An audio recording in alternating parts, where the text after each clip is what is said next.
Hi everybody, welcome again.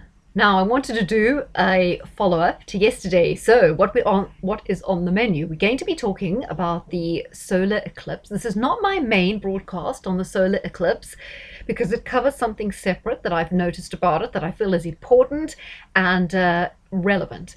I'd like to come back to a few more things I've discovered about the attacks in Moscow, and we'll mull over them, not to reach conclusions necessarily, but just to have a little bit more of a discussion. And then just top up, I'm sorry at the end of my last broadcast, the stuff from Twitter was playing through over my voice. I didn't realize that was happening as I was doing it because I couldn't hear it, but the computer had brought it in and I couldn't strip it out. So I'll just regurgitate what I was going to say. So, first things first. Now, the total solar eclipse that's happening on the 8th of April is conjunct Chiron, right? Now, immediately, this is interesting to me. It's a tight conjunction. What does it mean? Now, for those of you who don't know, Chiron is associated with health. It's the wound that never heals, and it's also associated with disease. Now, during just after the COVID era, I did an analysis and I found out that on the April ingress of 2020 and 2021, the sun was conjunct Chiron. Similarly, in I think it was 67 when there was a big pandemic, Chiron and the sun were conjunct at the Aries ingress. And then in the 1920 pandemic, around about that time, the sun was conjunct Chiron at the Aries ingress. So immediately I began to understand from this analysis that when the sun is conjunct Chiron, it's a good indication that there's going to be some sort of pandemic, health crisis, or perceived health crisis, or a lot of people being ill for one reason or another. So the fact that this total solar eclipse is conjunct Chiron, therefore putting the focus and illuminating Chiron, is very interesting, particularly as the eclipse is happening opposite the Pluto of many people who were born in the late 70s and early 80s, maybe late 70s, right? Yeah, late 70s, early 80s, right? That age group. Kate's age group too. So I'm thinking, wow, what does this mean? Now, I was watching someone I regularly watch. He said he'd just done a tour of Africa and loads of people are getting ill.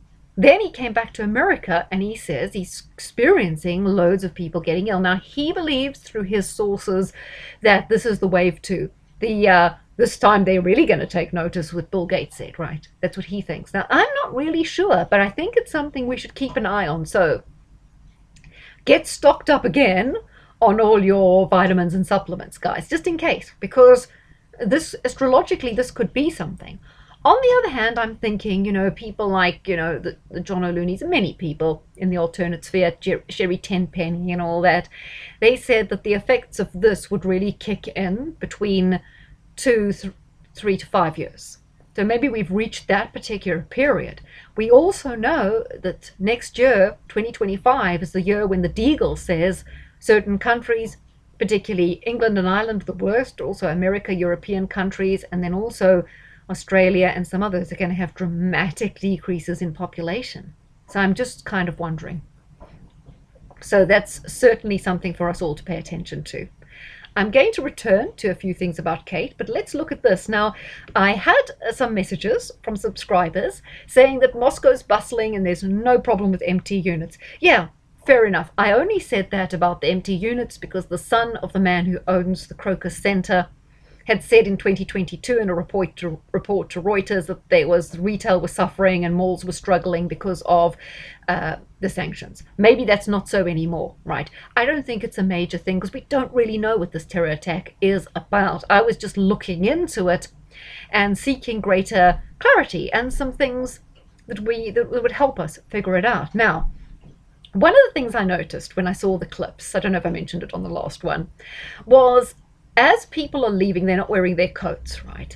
And as people are in the auditorium leaving, no one's leaving coats, handbags, paraphernalia behind. Where was all their stuff? And someone said, well, it'll be in the cloakroom. Duh, right? That's what someone said to me on Twitter, kind of thing. Fair enough. I mean, that's great. If there's a cloakroom, I mean, I haven't really experienced that. Not that I'm a massive theatre goer. But I looked at Trustpilot reviews of the Crocus Center, and look at this says. This says, I attended a concert by, I don't know, some band, I don't know who this is, and was appalled by the terrible planning of this venue. Arriving as part of a 7,000 strong crowd, there was absolutely no signage in sight. Levels are also not signed, so there's no way of knowing which door you should be searching for. The cloakroom can only be found if you're able to spy where the freshly undressed patrons are emerging from.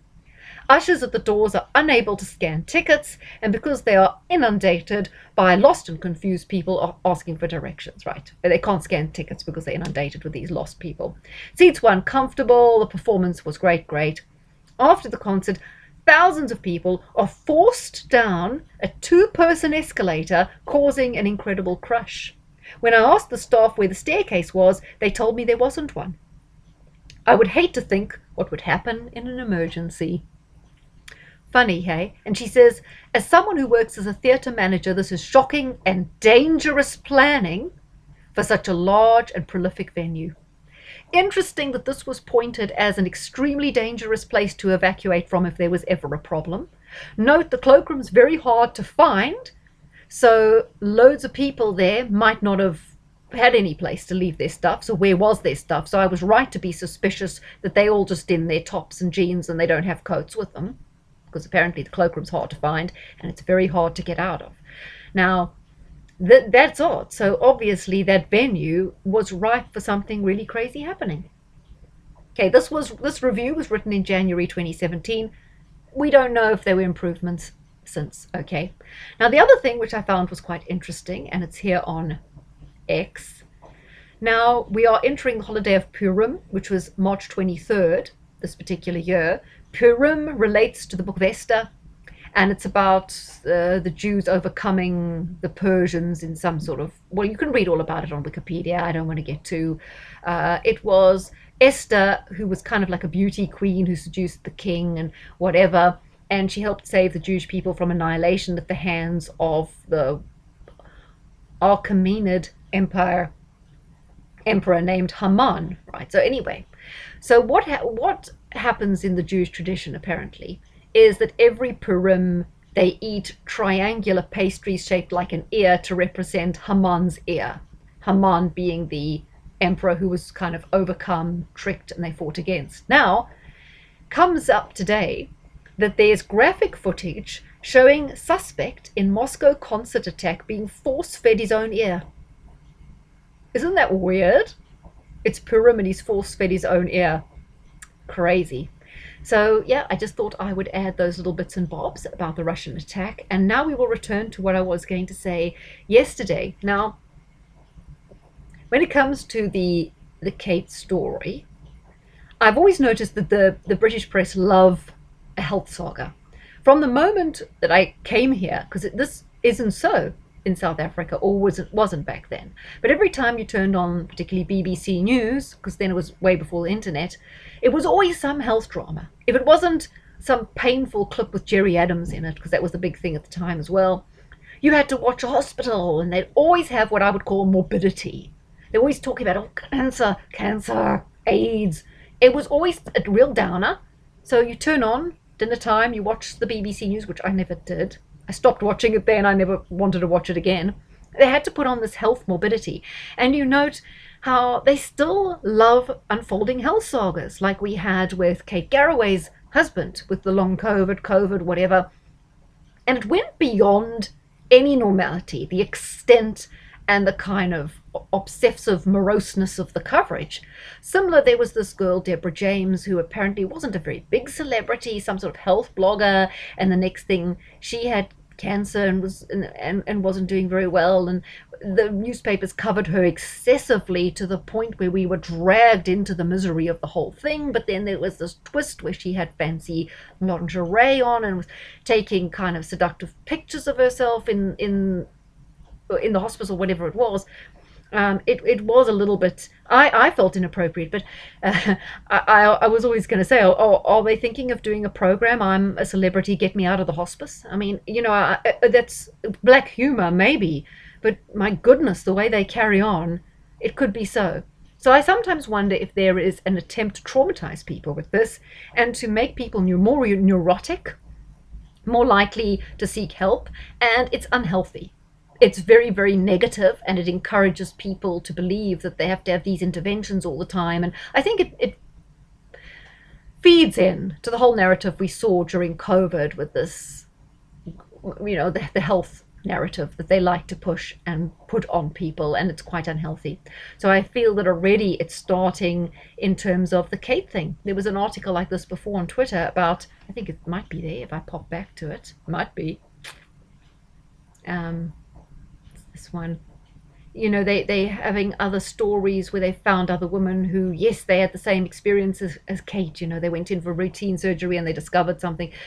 You can see how they're going to push this right now. I was quite interested because I was listening to Gem O'Doherty, and she said a few weeks ago these posters started appearing on Irish bus stops with a picture of a young mother with her children, and the poster says, like, how will this mother tell her children she has cancer?